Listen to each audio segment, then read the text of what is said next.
Well, hello there. This is Mrs. Turner from first grade at South Elementary. I am here to read to you the next chapter from our book, Adventure According to Humphrey.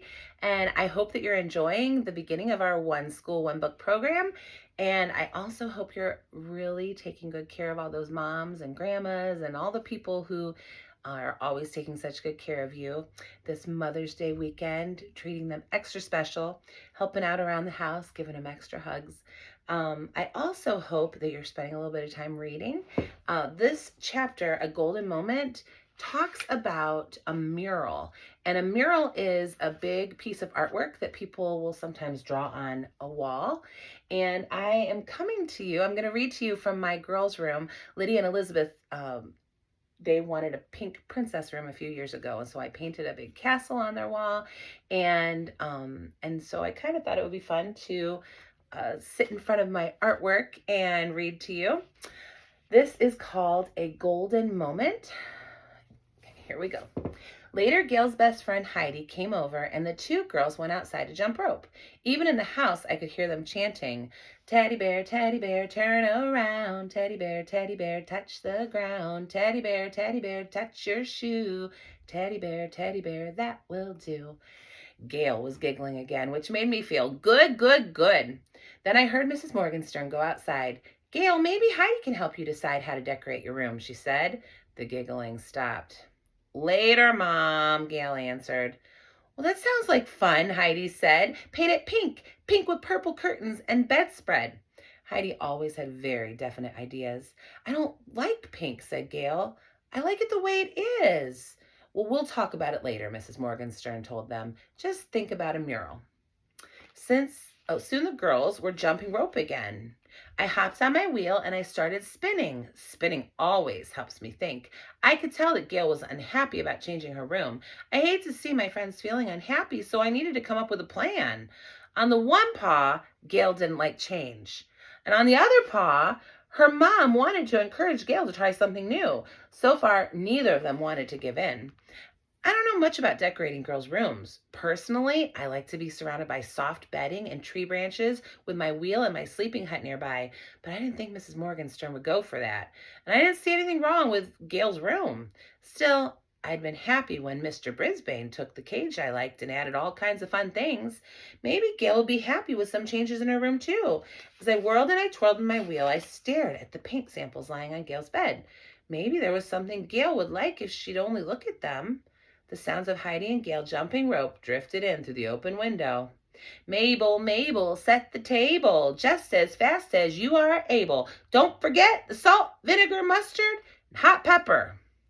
I've never jumped rope to that one. That's a new one for me. Then they counted very fast as I heard the snap, snap, snap of the rope hitting the ground. From the sound of things, they'd be jumping for a while, so I decided to take an unsqueakably big chance and check out those paint colors for myself. It was easy to swing open the door of my cage. My lock that doesn't lock has never let me down. The hard part of my job was getting from place to place. Leaping from the nightstand to the bed looked too dangerous even for me.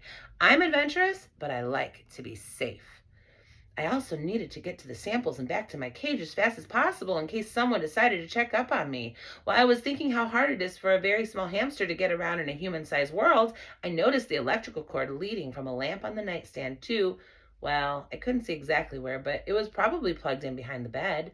I am smart enough to know not to fool around with electricity. Nibbling on that cord could be a bad, bad, bad mistake, but I figured I could gently slide down the cord and leap onto the bed at just the right moment. I took a deep breath and I grabbed the cord. It was smoother than I expected, which meant that the ride down was also much faster than I expected. Whee! I squeaked as I slid down toward the bed and let go. Plop! I hadn't expected my slide down the cord to pull the lamp over on its side with a loud thump. Thank goodness it didn't break.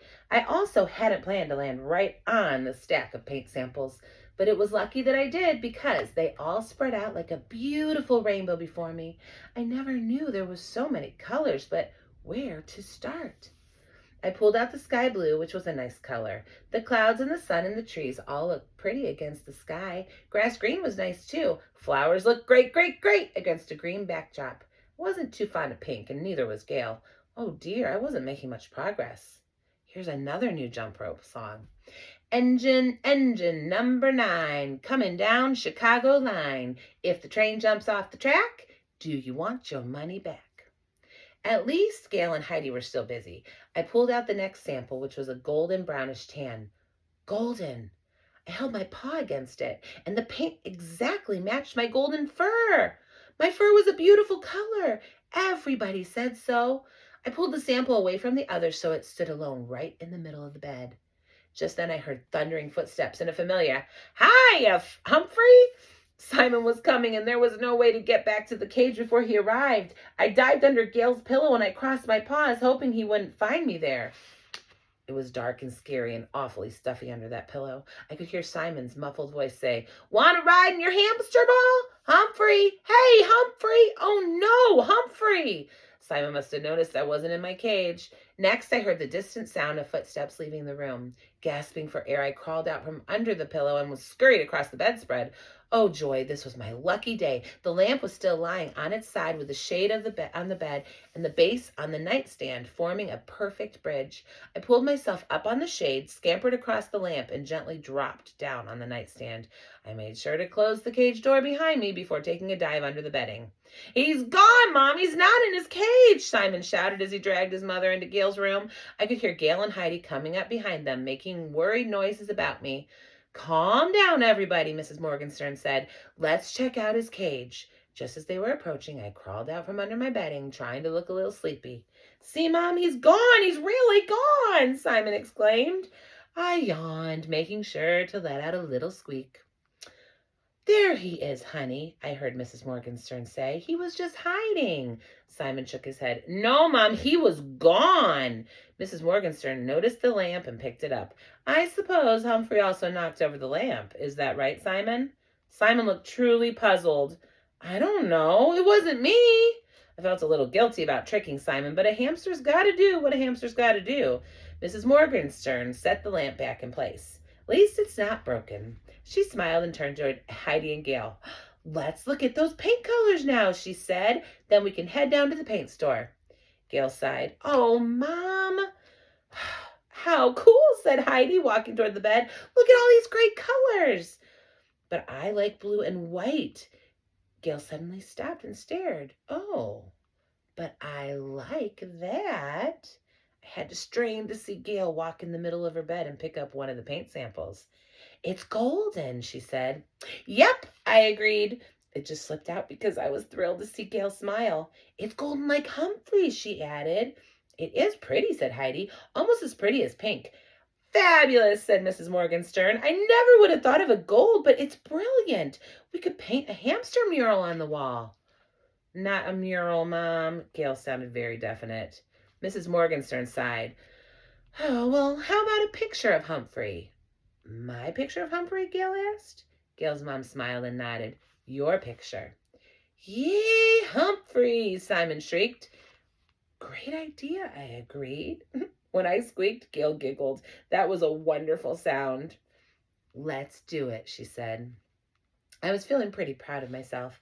Gail and her mom both seemed happy, and that made me feel happy too. Late that evening, after Heidi had left, I rolled through the kitchen in my hamster ball while Gail and her dad made popcorn, which smelled unsqueakably delicious. The telephone rang in the next room, and I heard Gail's mom answer it. "Mrs. Brisbane," she said. "So nice to hear from you." I rolled toward the living room to hear what Mrs. Morgenstern was saying. "Sensational," she said. "Fabulous. I love it." Then she listened some more and she said, "Yes, yes, of course." She didn't say anything else except, "Okay, goodbye." Once she was off the phone, I rolled back to the kitchen alongside Gail's mom. "What did Mrs. Brisbane want?" asked Gail. "It's a surprise," said Mrs. Morgenstern. "A very nice surprise." No matter how much Gail and I protested, she wouldn't say any more. As you can imagine, I was anxious to get back to room 26 on Monday morning to see just what the nice surprise would be. "Ugh, I thought I was going to be orange and purple when I came back today, but I'm glad I'm still golden. It's a very good color for a hamster," I told Og when I arrived back on Monday morning. "Boing," he answered. "Boing, boing."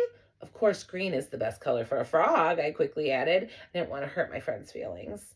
He hopped up and down in his tank, twanging away. "Boing, boing, boing." "Hold it down over there," Mrs. Brisbane told us. We've got to start building our boats for the contest. She turned to the class. I hope you all spent some time thinking about what kind of boats you'd like to make. My friends all started talking at once, which is not something Mrs. Brisbane likes to hear. Silence, she said in a firm voice. Now I need to know which students are pairing up so I can make a list. Then I'm going to give you some time to get together and plan your boat. There was a lot of hubbub, but it wasn't long before the students were sitting in pairs, jabbering away and looking at pictures. When I was sure no one was looking, I slid my notebook out from my hiding place behind my mirror. I took it into my sleeping hut and I stared at my boat drawing. Yep, the SS Golden Hamster was the boat for me. Of course, it was only a dream because I didn't have a partner, much less the materials to build a boat. Not only that, my friends kept going to the library to learn more about boats, but I wasn't invited back. I wonder if Mrs. Wright had something to do with that. Once my friends were in the library a long time, and when they came back, they were all talking about some fellow named Long John Silver. I could picture someone named John who was very tall, but I'd never seen a silver human, or a hamster for that matter. Oh, and Lower Your Voice AJ kept shouting out, "Pieces of 8, pieces of 8," in a screechy voice, and everyone else would giggle as if he'd said the funniest thing. I wonder if I'll ever understand humans. Silver and gold be my favorite colors, me hearties. Bright, shiny silver and gold. From Jolly Roger's Guide to Life by I.C. Waters. Hope you enjoyed the book and the chapter, and you keep reading. Bye.